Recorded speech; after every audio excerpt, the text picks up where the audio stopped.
నా ఇంట్లో కొత్త టీవీ ఉన్నంత మాత్రం నా జీవితం ఆనందంగా ఉండాలని లేదండి. కొత్త ఫ్రిడ్జ్ ఉన్నంత మాత్రం నా జీవితం ఆనందంగా ఉండాలని లేదు. అన్నీ ఉండి ఏడుస్తున్న వాళ్ళు ఉన్నారా లేదా? ఒక ఆవిడ అంటుంది నాతో, ఏవండీ ఎందుకండి అది అలా ఏడుస్తది? ఏం తక్కువ దానికి? మా ఇంట్లో ఇది లేదని లేదు. ప్రతి వస్తువు కొన్నాడు నా కొడుకు. ఎందుకు ఏడుస్తుందంటే? ఆవిడ అందే, అవును అన్నీ ఉన్నాయి. సంతోషం లేదు నీ ఇంట్లో అందే. అన్నీ ఉన్నాయి నీ ఇంట్లో. మనశ్శాంతి లేదే? నేను అన్నానమ్మా అదేదో మనశ్శాంతి అంటే అది కూడా ఇచ్చేయండి అమ్మా అన్నాను. అంతే కదా! అదేదో సంతోషం లేదంటమ్మా అది కూడా ఇచ్చేయండి. ఎందుకంటే ఇన్ని ఇచ్చారు కదా! అది కూడా ఇవ్వండి అన్నాను. అది ఎలా వస్తది? అది నువ్వు బుద్ధి మార్చుకుంటేనే వస్తది. అందుకే భక్తుడు అంటున్నాడు ఏమంటున్నాడు?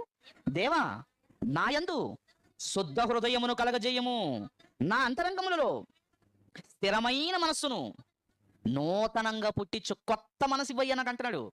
ఏమండి మన మనసు ఎంత మురికో మనోళ్ళకి తెలుసా మనకే తెలుసా? ఏమంటే మాట్లాడుతాను ఆలోచించండి. ఇంట్లో తుడిచేస్తారా? ఇంట్లో మురికి ఉండకూడదు తుడిచేస్తాం. వాకిలు తుడిచేస్తామా? తుడిచేస్తాం. వాష్రూము కంపు కొడితే ఏం చేస్తాం? వాష్రూమ్ కనకూడదు తుడిచేయి. ఒంటి మీద చిన్న మరకంటితే ఏం చేస్తావు? తుడిచేస్తావు, కడిగేస్తావు. నిగ మెరవాలని నువ్వు అనుకుంటున్నావు కదా, మరి నీ మనసు సంగతి ఏంటి? చెత్తంతా అందులోనే ఉంది. ఒక ఆయన అంటున్నాడు, ఏమంటే ఆడి బుర్రంతా చండాలం అండి అంటున్నాడు. మరి అంత చండాలం ఎందుకు ఉంచుకున్నాడు బుర్రలో? కడగలేదు.